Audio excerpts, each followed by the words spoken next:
Halo, apa kabar teman-teman?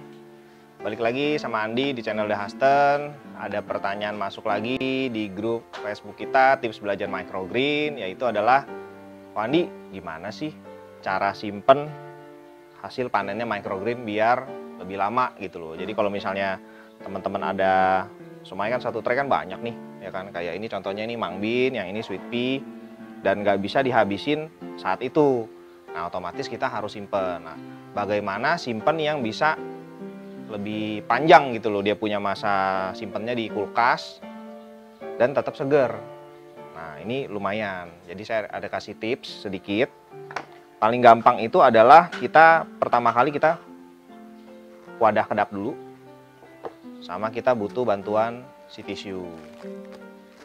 Oke, pertama kali adalah ambil tisunya dulu satu lembar. Tisunya satu dulu kita taruh di bawah. Jadi ini sebagai tatakannya dia. Oke, sebelum teman-teman panen, pastikan traynya ini air bawahnya, air wadah kita sudah buang dulu. Jadi kita memang mau bikin dia sedikit agak layu dan tidak terlalu basah. Oke, untuk yang sweet pea, karena dia benihnya ini lumayan besar, berinjilan, biji-biji gitu ya. Oke, seperti ini. Ini ada dua cara sebenarnya. Teman-teman bisa simpan sama biji benihnya. Tinggal kita butuh satu bahan lagi, yang itu adalah kain. Nah, jadi ini dilap dulu, udah kering, baru kita taruh, tinggal susun. Pastikan satu arah, karena nanti kalau kita mau ambil untuk kita olah, itu tidak nyangkut dan tidak berantakan. Jadi ambilnya nanti disusun semuanya sama rata. Gitu. Benihnya di sini semua atau akarnya di bawah semua. Kalau misalnya mau bikin double, jadi ini geser dikit, nanti akar ketemu akar, bertolak belakang. Nah, itu nanti teman-teman ambilnya waktu untuk mengolah jauh lebih gampang dan nggak berantakan dan nggak nyangkut-nyangkut. Ngambilnya cuman misalnya mau sedikit, nanti dia tariknya lebih gampang. Nah, kedua adalah kita dengan sistem dipotong. Jadi kita sama ya, cabut dulu. Kalau misalnya nggak mau ini, tinggal dipotong aja pakai gunting. Lalu ditaruh seperti biasa. Sama kayak yang ada biji benihnya. Nah, ini seperti ini. Nah, ini ada dua. Jadi kalau misalnya teman-teman simpen sama akar, dia akan bertahan jauh lebih lama dibanding yang dipotong. Tapi ada sedikit problemnya. Kalau misalnya akarnya kita tidak bisa bikin dia kering, yang tadi pakai lap dulu, kita lupa nih ya, panen langsung taruh, panen langsung taruh. Ini nanti bisa jadi busuk, malah bisa jadi patogen mikroba mungkin ada, ya kita nggak tahu juga ya. Itu nanti bisa busuk dan bikin malah lebih cepat nggak bisa dimakan gitu loh, lebih cepat basi jadinya. Nah, terakhir adalah kita tambahin lagi tisunya. Begitu sudah kesusun semua, nanti baru kita tambahin tisu untuk di atasnya dan di kiri kanan. Jadi usahakan si tisu ini bisa mengelilingi wadah tempat kita simpen. Nah, tidak ada air atau kandungan air yang di dalam si akar atau si batang yang tadi kita potong nih. Dia pasti nanti akan keluarin air.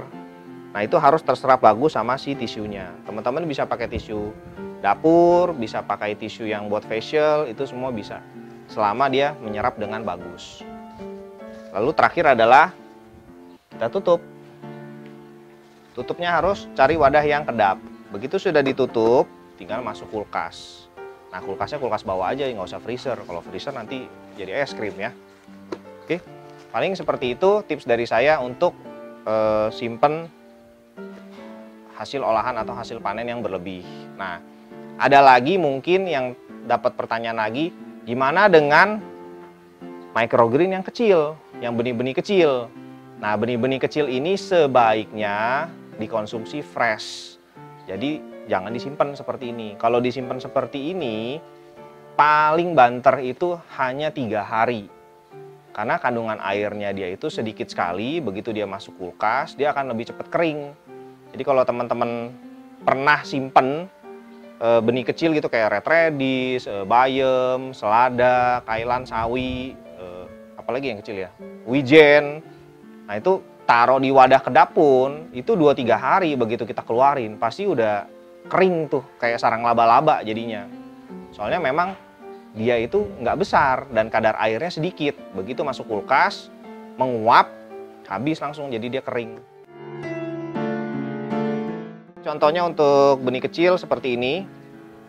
Ini adalah microgreen lettuce atau selada, kurang lebih umurnya 8 hari dan sudah mulai keluar daun ketiga. Nah, kalau yang benih kecil ini teman-teman harus fresh cut, potong, langsung dikonsumsi. Dan ini jujur aja kalau saya pribadi ya, saya nggak pernah cuci. Jadi begitu saya fresh cut, saya langsung masukin ke salad yang saya mau makan, tinggal tambahin dressing. Atau biasanya saya paling suka tambahin dengan tteokbokki. Nah, itu cocok banget sama tteokbokki. Oke teman-teman, thank you udah nonton. Enjoy the process.